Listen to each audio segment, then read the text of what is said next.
welcome to Royals at the Ranch for Thursday, February 17th, 2022. I don't have a Royal with me right now because I'm filming the intro to this video fairly early in the evening and they're not awake yet. I have a few that are just poking their heads out of hides, but none of them are out and about yet to join me in this video. This week's video, I'm going to go over how I set up enclosures for new snakes that are joining the family. I'm going to give you some options to consider when setting up quarantine enclosures, transport tubs, and then ultimately the enclosure that the baby's going to be in for a little while until you get an adult enclosure for them or until they come out of quarantine. I'm going to show you one that is completely ready for a snake to move into, and then I'm going to show you two that I'm in the process of getting ready. This habitat is all ready for a snake to move into. I've got nets, perches, a hide on what will be the cool side, a humidity hide in the middle, and I've got a buried rock hide on what will be the warm side.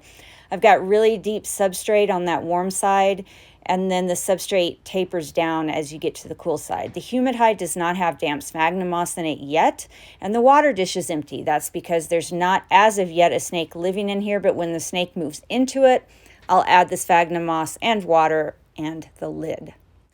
This is one I'm still working on putting together. It's got the perch, the net, the ledge, a water dish, some fake foliage. It doesn't yet have substrate or a hide on the cool end. It doesn't have a humid hide yet. I do have a hide on what will be the warm end. This particular enclosure has two sides that I've blocked out. So this would be good for a snake that maybe wasn't as confident as one that could go into the all glass enclosure. I've got one end blocked and then I have the back blocked. I've used this before for snakes. It works really well. They're still able to see out of two sides and then the rest of it's blocked.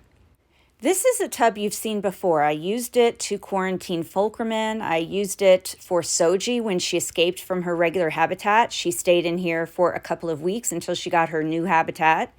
And right now I have it set up to where I can put a hatchling tub that I have set up just as it was at the breeders, or a transport container that I bring the snake home in, right into the larger habitat. So the snake is free to stay in that tub and live in that tub if they choose, or they're free to come out of a hole I've got cut in the top and explore the habitat at large. This one isn't finished yet. I need to still add substrate and finish the heating and lighting, but it's already got some hides and a water dish and perching, and I wanted to make sure that the hatchling bin was going to fit inside here. It's just a large tub. It's over 3 feet long and about 20 inches high and 18 inches deep. You can put a heat mat underneath it or on the side of it. And then I have a UVB light bar hanging on the top. You can see this one above it has even more furnishings in it, and that's because there's already a snake in there. And in addition to the UVB light bar, this one also has a cutout in the roof for a halogen. So these are really nice. I like these for baby snakes and for juveniles. I like to use them for quarantine.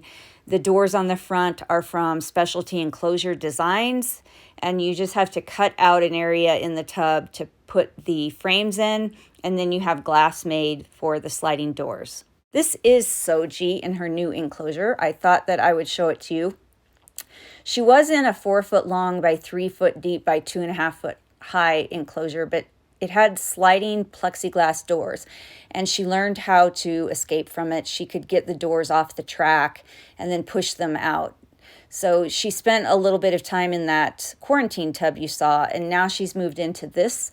This is a 4 foot by 2 foot by 2 foot black box cages enclosure with a built-in shelf.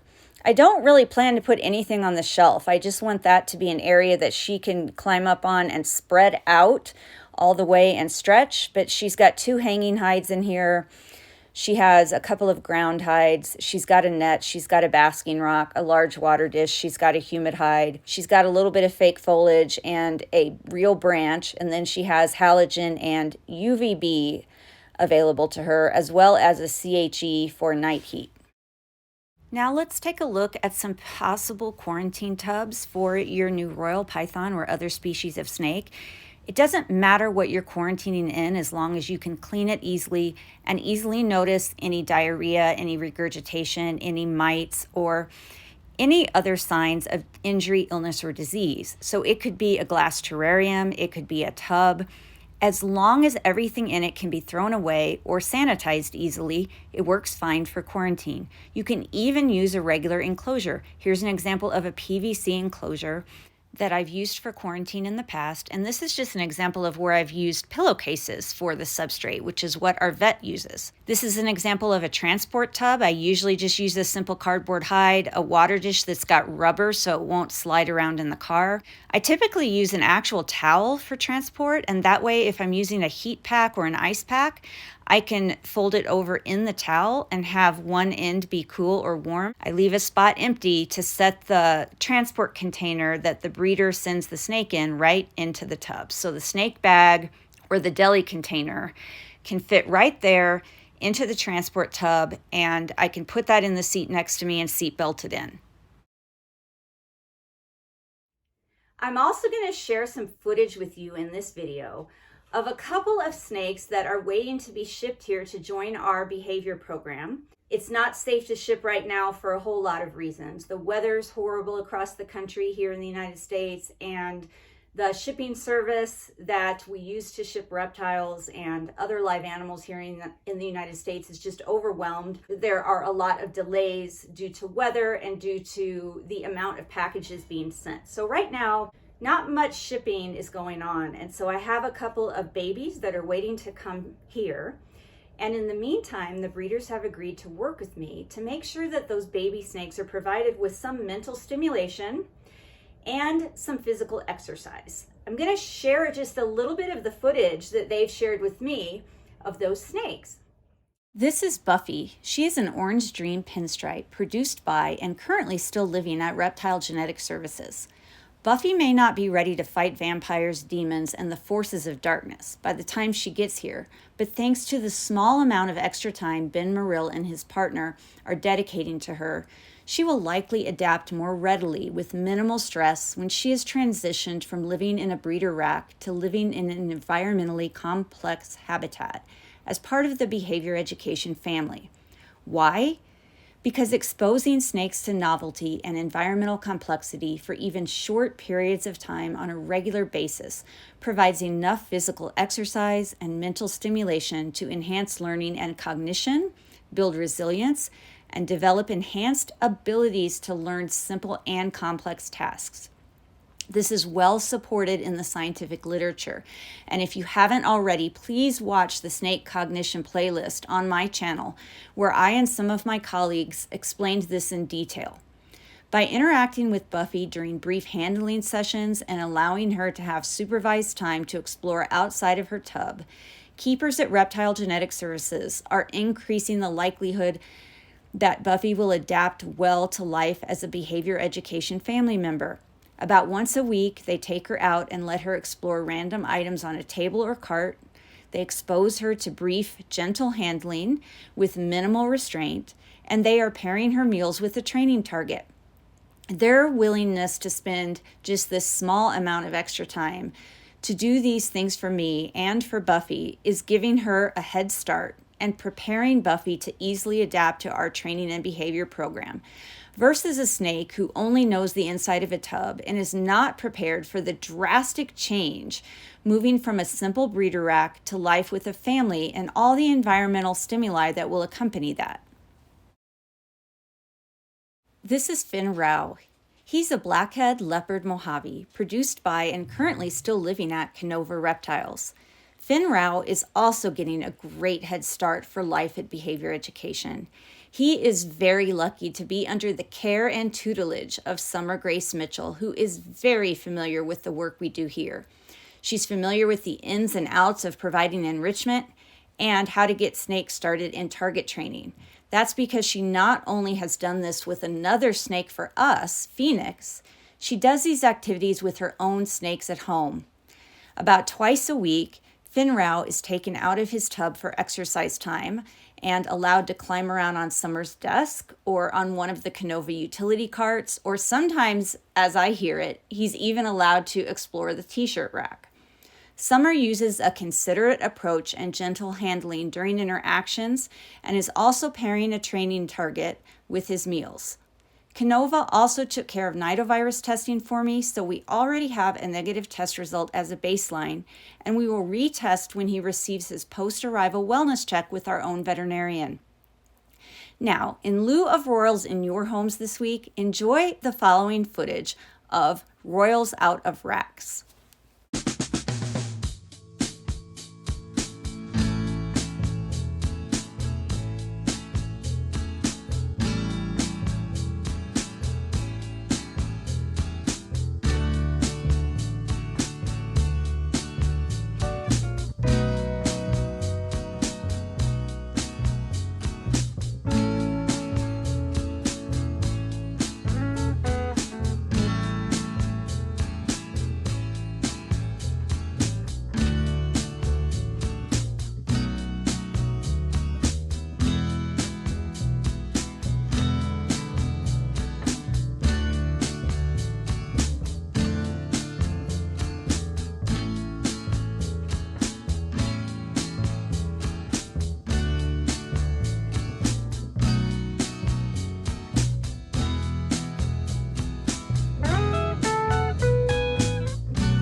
everyone, thanks for joining me this week for another Royals at the Ranch. I really appreciate your time and your interest in animal training, behavior, welfare, and enrichment.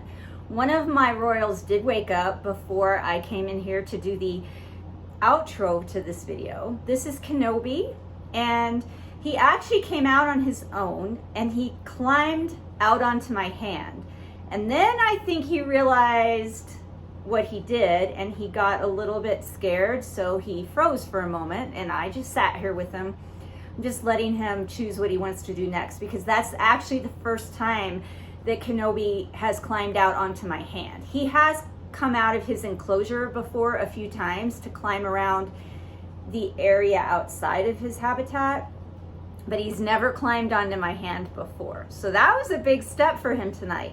And I'm happy that he did that just in time to make an appearance for this episode of Royals at the Ranch. I hope you enjoyed seeing the different enclosure ideas for babies. I hope you enjoyed seeing a little bit of a Soji update and her new enclosure that she seems to be doing well in, even though it's not as big as her old one. So I think that that's where she's going to stay, at least for now. And then bonus, you get to see Kenobi for the very first time that he voluntarily came out and climbed onto my hand.